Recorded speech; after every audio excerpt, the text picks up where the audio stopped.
तो दोस्तों आप सबका स्वागत है हमारे YouTube channel vision still study में। तो आज अपन पढ़ने जा रहे हैं बी फार्मा फर्स्ट सेमेस्टर का सेकंड यूनिट एनालिसिस का सेकंड यूनिट जिसका नाम है एसिड बेस्ड टाइट्रेशन। तो इस एसिड बेस्ड टाइट्रेशन को पढ़ने से पहले अपन को एसिड बेस्ड टाइट्रेशन का मतलब पता होना चाहिए कि एसिड बेस्ड टाइट्रेशन का मीन क्या होता है। तो ये जो एसिड बेस्ड टाइट्रेशन होता है इसके अंदर ऐसी टाइट्रेशन होती है जिसके अंदर एसिड और बेस का यूज किया जाता है। अब एसिड क्या होते हैं? एसिड वो होते हैं जो एक्वस सॉल्यूशन में H+ आयन देते हैं, और एक दूसरा कि इनका pH 7 से कम होता है, और दूसरा बेस क्या होते हैं जो एक्वस सॉल्यूशन में OH- आयन गिव करते हैं और उनका pH 7 से क्या हो ज़्यादा हो, तो 7 से ज़्यादा हो और ये इसका pH 7 से कम हो। अब अपन यहाँ तीसरा वो है कि टाइट्रेशन क्या होता है। तो टाइट्रेशन होता है कि एक नॉन कंसंट्रेशन वाला सैंपल होता है जिसे अपन स्टैंडर्ड सॉल्यूशन भी कहते हैं, और दूसरा सैंपल होता है मतलब जिसकी अपन को कंसंट्रेशन पता नहीं होती, सैंपल बोलते हैं उसको, जिसकी कंसंट्रेशन अननोन होती है। कंसंट्रेशन अननोन होती है, तो इस कंसंट्रेशन को मतलब डिटरमाइन या मतलब जिसको अपन मतलब नोन करते हैं, मतलब जानते हैं, वो है मतलब इसको बोलते हैं टाइट्रेशन। अब इसमें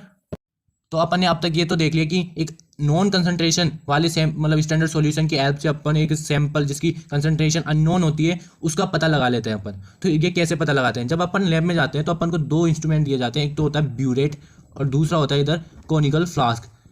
तो ये कोनिकल फ्लास्क और ब्यूरेट होते हैं, ये दो इंस्ट्रूमेंट होते हैं, ये आपको लैब में मिलेंगे। तो इन जो ऊपर वाला ये होता है इसमें तो ऑलवेज इसके अंदर आप क्या यूज़ करते हैं, अपन स्टैंडर्ड सॉल्यूशन डालते हैं इसके अंदर, और दूसरा ये है जिसके अंदर अपन क्या डालते हैं, सैंपल को डालते हैं। अब जो सैंपल इसमें सैंपल डालेंगे जो क्या होगा, अननोन कंसंट्रेशन वाला होगा, जिसकी कंसंट्रेशन क्या हो, अननोन हो, और ऊपर वाला क्या होगा, इसकी कंसंट्रेशन क्या हो, नोन हो, है ना। तो अब नॉन कंसंट्रेशन वाले सैंपल से अपन को अननोन कंसंट्रेशन वाला, अब इसमें केमिकल यूज है और इसमें भी है, इसकी मतलब कैपेसिटी होती है 50 ml तक की। अब इसमें अब आपको दो कंडीशन होती है, या तो आप स्टैंडर्ड सॉल्यूशन के तौर पर आप एसिड को यूज करें, और दूसरी होती है मतलब स्टैंडर्ड सॉल्यूशन के तौर पे आप बेस को यूज करें। दो कंडीशन हो गई। और इधर नीचे अगर आप यहाँ पे ऊपर एसिड यूज कर रहे हो तो आपको पता है कि नीचे क्या आपको यूज करना होगा, बेस, और इधर अगर आप बेस को यूज कर रहे हो तो नीचे क्या यूज करना होगा, एसिड। अब ऐसा क्यों, ये अपन को देखना होगा। आपको पता है कि एसिड क्या होते हैं, H+ आयन देते हैं एक्वस सॉल्यूशन में, और बेस क्या होते हैं जो OH- देते हैं। अब मान लो ऊपर भी आपने एसिड ले लिया स्टैंडर्ड सॉल्यूशन में भी, और नीचे भी आपने कोनिकल फ्लास्क में जो सैंपल लिया वो भी एसिड ले लिया। अब आपका स्टैंडर्ड सॉल्यूशन का एसिड भी H+ आयन दे रहा है और नीचे वाला भी H+ आयन दे रहा है, तो ये दोनों अगर H+ आयन देगा तो एक दूसरे इन आयन को एक्सचेंज ही नहीं कर पाएंगे। तो मतलब दोनों due to common ion effect, यानी दोनों कॉमन आयन होगा तो ये एक दूसरे से रिएक्शन ही नहीं कर पाएंगे। और अगर आपका एक H+ आयन दे रहा है और दूसरा OH- दे रहा है तो दोनों रिएक्शन करेंगे और आपका H2 बना लेंगे, और ये रिएक्शन आपकी कंप्लीट हो जाएगी। इसलिए अपन को अगर आप ऊपर एसिड यूज कर रहे हो तो नीचे बेस यूज करना होगा, अगर ऊपर बेस यूज कर रहे हो तो आपको नीचे एसिड यूज करना होता है, ये फिक्स है। इस प्रकार से दो कंडीशन बनती है अपने पास कि जब स्टैंडर्ड सॉल्यूशन एसिड हो, और दूसरी बनती है जब स्टैंडर्ड सॉल्यूशन बेस हो। तो ऊपर अगर स्टैंडर्ड सॉल्यूशन अपन एसिड का लेंगे तो अपन को पता है कि नीचे अपन को बेस लेना होगा, और अगर इधर बेस है तो इधर मतलब स्टैंडर्ड सॉल्यूशन बेस है तो नीचे एसिड लेंगे नॉर्मल। अब यहाँ पे एग्जांपल के तौर पे मान लो मैंने यहाँ पे एसिड HCl लिया है, तो इस एसिड HCl की अपन को पहले से कंसंट्रेशन पता होती है, और अपन इसकी हेल्प से अपन NaOH की कंसंट्रेशन पता लगाते हैं। और मतलब और दूसरी तरफ अगर अपन बेस ले रहे हैं सॉल्यूशन जिसका मतलब है NH3, तो वो अगर NH3 ऊपर है तो अगर इस NH3 की अपन को कंसंट्रेशन पहले से पता होगी, और उसकी हेल्प से अपन किसकी कंसंट्रेशन पता लगाएंगे, AlCl3 की।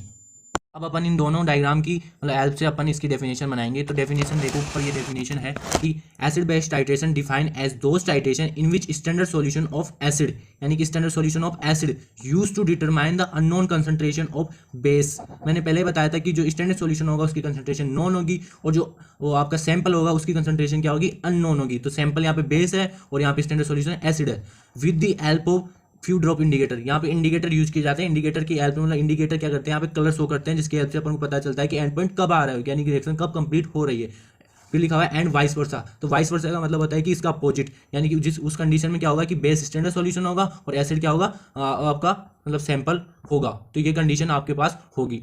अपन ने यहाँ पे टाइट्रेशन के बारे में पढ़ लिया है। अब इसके अंदर दोनों टॉपिक आए हैं कि एसिड एंड बेस। तो इन एसिड एंड बेस को समझने के लिए तीन थ्योरी डेवलप हुई है। फर्स्ट है आर्रेनियस थ्योरी, और दूसरी है ब्रोंस्टेड थ्योरी, और तीसरी लिविस थ्योरी। तो ये इनके मतलब जो साइंटिस्ट थे उनके नाम के आधार पर ये इनके नाम रखे गए हैं। तो ये तीन थ्योरी अपने सिलेबस में दी हुई है, तो ये तीनों थ्योरी अपन को यहाँ पे देखते हैं फर्स्ट वाली मतलब थ्योरी ऑफ एसिड बेस की। जो फर्स्ट वाली थ्योरी है आर्रेनियस थ्योरी। तो आर्रेनियस थ्योरी के अकॉर्डिंग मतलब एसिड वो केमिकल्स या वो सब्सटेंस होते हैं जो कि H+ आयन देते हैं, मतलब एक्वस, जब एक्वस में हो यानी कि जब उसके अंदर पानी मिला हुआ हो, तो उस कंडीशन में आपका जो क्या होता है, जैसे HCl है, एक्वस कंडीशन के अंदर क्या देता है, H+ देता है। यानी कि मान लो आपने HCl की रिएक्शन कराई NaOH के साथ, तो ये जब एक्वस होगा, एक्वस HCl और एक्वस NaOH की रिएक्शन आप कराओगे तो ये बनेगा NaCl और मतलब दूसरा बनेगा H2O।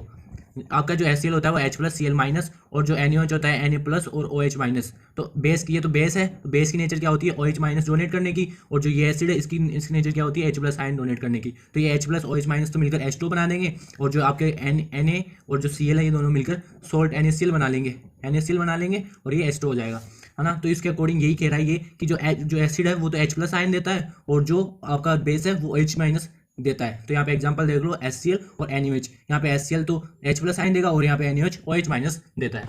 सेकंड थ्योरी है ब्रोंस्टेड थ्योरी। तो ब्रोंस्टेड थ्योरी के अकॉर्डिंग क्या होता है, जो एसिड एंड बेस होता है, ये एसिड एंड बेस, एसिड वो होता है जो प्रोटोन डोनेट करता है, और बेस वो होता है जो प्रोटोन एक्सेप्ट करता है। इसका एग्जांपल, एसिड का एग्जांपल हो गया HCl और NH3। तो मतलब ये दोनों इसकी ब्रोंस्टेड थ्योरी के अकॉर्डिंग प्रोटोन पर डिपेंड है ब्रोंस्टेड थ्योरी, और मतलब जो प्रोटोन डोनेट करते हैं वो एसिड होते हैं, और जो प्रोटोन एक्सेप्ट करते हैं उन्हें मतलब आपका बेस बोला जाता है।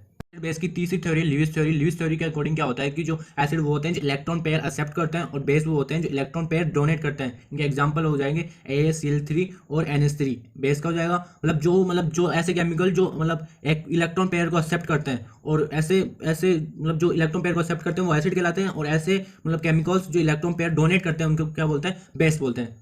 हम लोग देखेंगे classification of acid base titration. तो एसिड बेस टाइट्रेशन का क्लासिफिकेशन दो बेस पे किया जा सकता है, एक तो on the basis of standard solution, second on the basis of nature of acid base, मतलब एसिड बेस की नेचर पर। अब इसका मतलब क्या है कि on the basis of standard solution, यानी एक तो आपके पास ऊपर ब्यूरेट और नीचे कॉनिकल फ्लास्क है, तो आप यहाँ ब्यूरेट में कौन सा सॉल्यूशन यूज करते हो, एसिड यूज करते हो या आप बेस यूज करते हो। तो इन दोनों में से कौन सा सॉल्यूशन यूज करते हो उसके ऊपर ये डिपेंड करता है, यानी कि कौन सा सॉल्यूशन यूज कर रहे हो। अगर आप ऊपर एसिड यूज कर रहे हो तो उसे बोलते हैं एसिडिमेट्री, और अगर आप ऊपर मतलब स्टैंडर्ड सॉल्यूशन के तौर पर बेस यूज करते हो तो उसको बोलते हैं एल्केलाइमेट्री।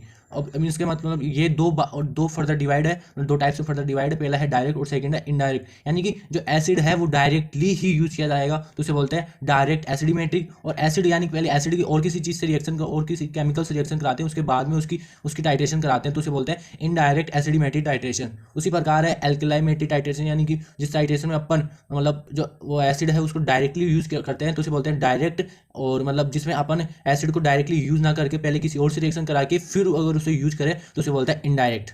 अब दूसरा आता है on the basis of nature of acid base, मतलब एसिड बेस की नेचर पर। अब ये दो मतलब चार चीज होती है, एक तो होता है स्ट्रॉन्ग एसिड, सेकंड होता है स्ट्रॉन्ग बेस, फिर थर्ड होता है वीक एसिड, और फिर आता है वीक बेस। अब इनको स्ट्रॉन्ग एंड वीक क्यों बोला जाता है, इनको मतलब स्ट्रॉन्ग अगर इनका पीएच ज़्यादा होगा तो इनको स्ट्रॉन्ग बोलते हैं, अगर इनका पीएच कम होता है तो उसको वीक बोलते हैं। तो मतलब जो स्ट्रॉन्ग एसिड होता है उसका पीएच लगभग 2 से 3 होता है इसलिए से स्ट्रॉन्ग बोलते हैं, और स्ट्रॉन्ग बेस का पीएच होता है 12 से 13, और वीक एसिड का जो पीएच होता है वो होता है लगभग 6, और जो वीक बेस का पीएच होता है वो लगभग 8 होता है। तो इसी बेस के आधार पर इन एसिड बेस की मतलब इसके बेस के आधार पर ही इसका क्लासीफाई किया गया है। तो पहला है strong acid and strong base titration, यानी कि अगर आप ऊपर स्ट्रॉन्ग एसिड ले रहे हो तो आपको नीचे स्ट्रॉन्ग बेस ले रहे हो, तो एक तो वो क्लासिफिकेशन हो गया। सेकंड है अगर आप ऊपर स्ट्रॉन्ग एसिड ले रहे हो और नीचे अगर आप वीक बेस ले रहे हो तो वो ये सेकंड वाला हो गया। अगर आप ऊपर वीक एसिड ले रहे हो और नीचे अगर आप स्ट्रॉन्ग बेस ले रहे हो तो ये हो गया weak acid and strong base titration. और अगर आप ऊपर वीक एसिड ले रहे हो और नीचे भी वीक बेस ले रहे हो तो हो जाएगी weak acid and weak base titration. तो दोस्तों अगर आपको हमारा ये वीडियो अच्छा लगा हो तो वीडियो को लाइक शेयर एंड सब्सक्राइब करें, और मेरे से अगर इस वीडियो में कुछ मतलब मिस्टेक्स हुई है तो मुझे कमेंट बॉक्स में जरूर बताइए। धन्यवाद।